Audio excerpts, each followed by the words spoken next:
Shalom, irmãos. Graça e paz do nosso Senhor Jesus. Podeis se assentar?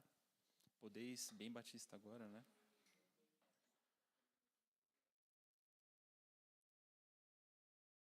Queria trazer um pensamento bem breve com os irmãos. Convidar os irmãos a abrir Salmo 119. Pensamento bem breve, eu ler o Salmo inteiro.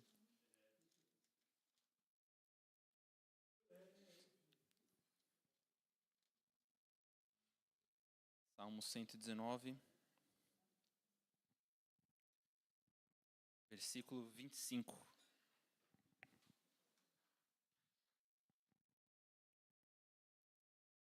Dá aqui para mim, por favor. A Bíblia judaica.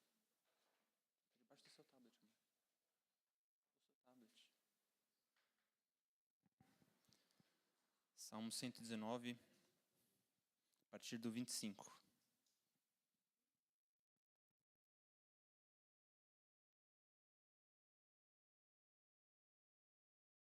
Diz assim: A minha alma está pegada ao pó. Preserva a minha vida segundo a tua palavra. Meus caminhos te descrevi e tu me ouviste. Ensina-me os teus decretos. Faz-me entender o ensino dos teus preceitos. Assim meditarei nas tuas maravilhas. A minha alma consome-se de tristeza. Fortalece-me segundo a tua palavra. Desvia de mim o caminho da falsidade. Concede-me graça, mediante a tua lei. Escolhi o caminho da verdade. Decidi seguir as tuas leis. Apego-me aos teus estatutos, ó Senhor. Não permitas que eu seja decepcionado. Percorro o caminho dos teus mandamentos, pois libertaste o meu coração. Ensina-me, ó Senhor, o caminho dos teus decretos, então os guardarei até o fim. Dá-me entendimento e guardarei a tua lei, e a observarei de todo o meu coração. Faz-me andar na vereda dos teus mandamentos, pois neles encontro satisfação. Inclina o meu coração para os teus estatutos, não a cobiça. Desvia os meus olhos de contemplarem a vaidade. Preserva a minha vida segundo a tua palavra. Confirma a tua promessa ao teu servo, que se inclina ao teu temor. Desvia de mim a humilhação que temo, pois as tuas leis são boas. Como anseio pelos teus preceitos, preserva a minha vida na tua retidão. Amém? O nosso Deus, ele é maravilhoso. Ele é o nosso consolo, nosso sustento, e é nele que nós podemos descansar e saber que ele está nos ouvindo atentamente. Eu pedi a outra Bíblia aqui, que tem a versão aqui da Bíblia judaica, o versículo 25 começa assim: Estou prostrado no pó, reanima-me em cumprimento de tua palavra. Contei a ti meus caminhos e tu me respondeste, ensina-me as tuas leis. O que eu queria compartilhar com os irmãos, foi o que eu estava sentindo durante essa semana, do Senhor ministrando no meu coração. Por vários momentos, a gente vê testemunhos, vê história e vê situações acontecendo com várias pessoas, né? A Bíblia é recheada de histórias também assim, né? Sem contar o que nós vemos no dia a dia.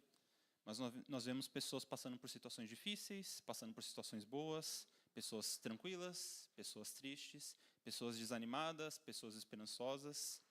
Mas dentro de todas essas situações, dentro de todas essas vivências, essas experiências, essas histórias, uma coisa que pesou assim no meu coração é a pergunta de onde que nós estamos, né, em cada uma dessas situações, né, nas nossas experiências ou dos personagens bíblicos, né, que nós vemos nas histórias, onde que essas pessoas estavam, né, onde que estava o coração dela, né? Porque cada momento que nós passamos nas nossas vidas, né, cada situação que nós vivenciamos, cada circunstância, nós temos uma forma de encarar essas situações, né? Seja com seriedade, se for uma situação que precisa de seriedade, seja com alegria. Às vezes uma situação de luto, a gente passa por uma situação com tristeza, mas mais do que os nossos sentimentos, mais do que os nossas emoções onde que o nosso pensamento, o nosso coração, o nosso anseio está no meio das situações. Quando se é uma situação que se falta dinheiro, nosso coração está justamente pensando só, tipo, preciso de mais dinheiro, preciso de mais dinheiro. Quando a gente está numa situação que está tudo bem, está pensando, estou cheio, não preciso de nada, está tudo jóia, não preciso de ninguém, não preciso dar satisfação para ninguém. Onde que está o nosso coração? E eu queria começando a ler esse salmo justamente porque onde ele começa aqui, o que eu li, né, o 27, a minha alma está pegada ao pó, ou estou prostrado no pó. E por que eu queria começar com esse texto? Aí eu queria compartilhar com os irmãos lá em Mateus 8.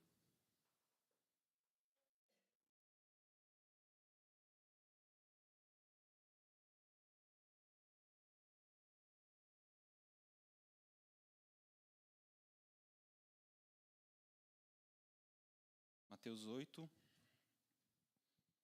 do 1 ao 4. Diz assim: Quando ele desceu do monte, seguiu-o uma grande multidão. Veio um leproso e o adorou, dizendo: Senhor, se quiseres, podes purificar-me. Jesus estendeu a mão, tocou nele e disse: Quero, seja purificado. E imediatamente ele ficou limpo da lepra. Disse-lhe então Jesus: Olha, não conte isso a ninguém, mas vai, mostra-te ao sacerdote e apresenta a oferta que Moisés ordenou, para lhe servir de testemunho. Aqui nós vemos uma pessoa que teve a oportunidade de encontrar Jesus. Essa pessoa estava isolada por conta da lepra, na situação que se tinha na época. Ela estava, por conta da lepra, condenada à morte, né? Estava essencialmente esperando ou uma cura milagrosa ou a morte. Graças a Deus a cura milagrosa veio. E ele não tinha com quem contar. Mas ele teve um encontro com Jesus. E ele foi curado, foi transformado.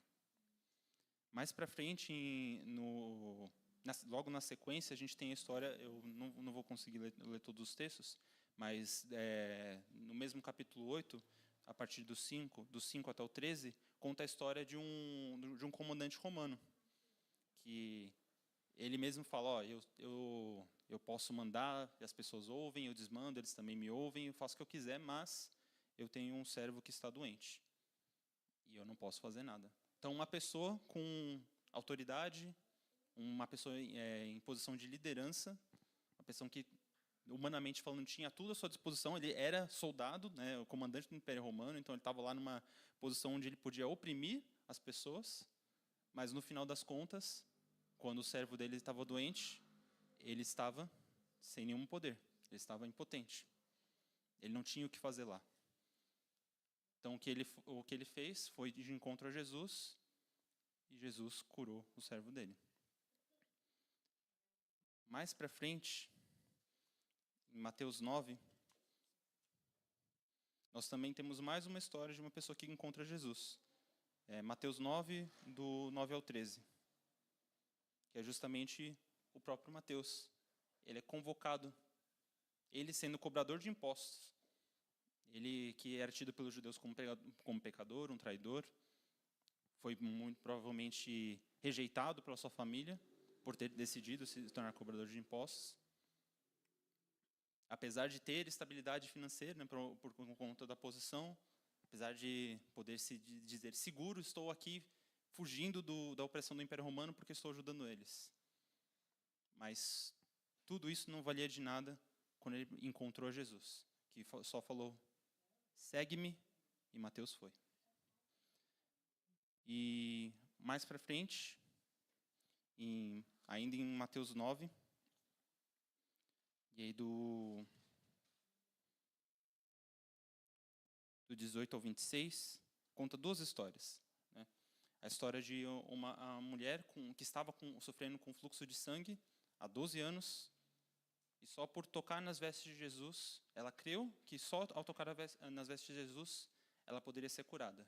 E assim aconteceu. Ela não tinha esperança, não tinha no que mais se agarrar, humanamente falando, para poder seguir com o dia a dia dela, mas ao encontrar Jesus e só tocar nas vestes dele, ela recebeu cura. E temos a filha de um dos chefes, né, da sinagoga, que, como filha do chefe da sinagoga, provavelmente tinha suas regalias, seus privilégios, mas estava lá e morreu. E o encontro com Jesus trouxe ela de volta à vida. O que todas essas histórias têm em comum, que eu queria compartilhar com os irmãos? Cada um em sua própria situação, cada um na sua própria dificuldade, ou até mesmo cada um na sua própria situação de poder, de tranquilidade, só tem uma coisa em comum: todos eles encontraram Jesus. E todos eles foram transformados. Todos eles puderam receber do amor de Deus e ter uma oportunidade de uma nova vida. E aqui nós vemos histórias de pessoas que realmente foram abençoadas. Os irmãos creem que uma cura é uma bênção? Amém. Os irmãos creem que poder seguir a Jesus não é um privilégio, é uma bênção? E todos eles receberam essas oportunidades. Cada um dentro do seu contexto, cada um dentro da sua situação, mas receberam o bem mais precioso. Mas a pergunta é: qual é esse bem mais precioso? Conhecer Jesus, mas como assim conhecer Jesus? Eu queria convidar os irmãos a abrir em Mateus 13.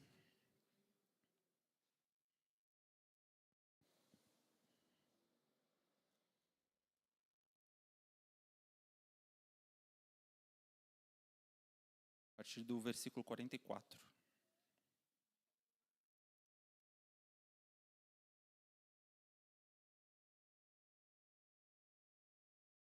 Mateus 13, 44. O reino dos céus é semelhante a um tesouro escondido num campo. Achando-o um homem, escondeu-o de novo. E então, em sua alegria, vendeu tudo o que tinha e comprou aquele campo. Assim também, o reino dos céus é semelhante a um comerciante que procura boas pérolas. E tendo encontrado uma pérola de grande valor, vendeu tudo o que tinha e a comprou. O reino dos céus, a vida eterna, o reino de Cristo, é esse tesouro de maior valor. E todos eles tiveram a oportunidade de ver isso em Jesus. E todos nós temos a oportunidade de ver isso em Jesus. E esse tesouro, por que aqui no texto fala, né, do comerciante? Encontrando uma pérola de grande valor, vendeu tudo o que tinha e comprou. O que isso conta para a gente dentro dessa parábola? O que tem de mais precioso no nosso mundo do que estar com Deus? Do que ter uma vida com Deus? O que tem de mais precioso? Será que a nossa tristeza é mais preciosa do que a vida com Cristo? Será que a nossa alegria é mais preciosa do que a vida com Cristo? Será que qualquer coisa é mais preciosa que a vida com Cristo? E não basta a gente pensar só, não, eu aceitei Jesus, é o suficiente, eu vou na igreja, oro. Porque em relação a esse tipo de comportamento, a gente vê uma repreensão de Jesus lá em Mateus 7.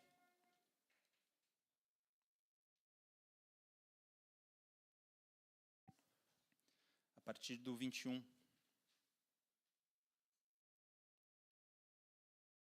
Mateus 7, 21. Nem todo o que me diz Senhor, Senhor entrará no reino dos céus, mas aquele que faz a vontade do meu Pai que está nos céus. Mas aquele que faz a vontade do meu Pai que está nos céus. Muitos me dirão naquele dia: Senhor, Senhor, não profetizamos nós em teu nome, e em teu nome não expulsamos demônios, e em teu nome não fizemos muitos milagres? Então lhes direi claramente: nunca vos conheci. Afastai-vos de mim, vós que praticais o mal. Então, assim como a gente vê na parábola o vender tudo que nós temos em favor desse tesouro, de adquirir esse tesouro, é justamente nós reconhecermos quem Jesus é. Ele é Senhor, Ele é soberano, Ele é Deus, e é só através dele que nós encontramos a graça e o favor de Deus. E não tem nada mais precioso do que poder passar tempo com Ele. E é importante reforçar nesse sentido de passar tempo com Jesus, porque às vezes a gente vê pessoas brincando, tipo, não, mas não oro, não leio a Bíblia, né, mas eu sou uma boa pessoa e eu acho que eu mereço ir para o céu, né? E agora eu não lembro quem foi que comentou, mas falou, a pessoa quer ir para o céu, né, mas não quer passar tempo com Deus, né? Então, no céu você só tem Deus, cara, não tem para onde fugir. Quer ir para o céu, mas não quer passar tempo com Deus, né? Então, o nosso coração, a nossa vontade de estar centrado em Deus, ela serve justamente para que todas as situações de medo, de angústia, de alegria, de abundância, elas não sejam mais importantes do que o nosso maior tesouro, que é Cristo, que é o nosso Rei, que é o nosso Redentor. E como João fala para a gente, lá em João 1,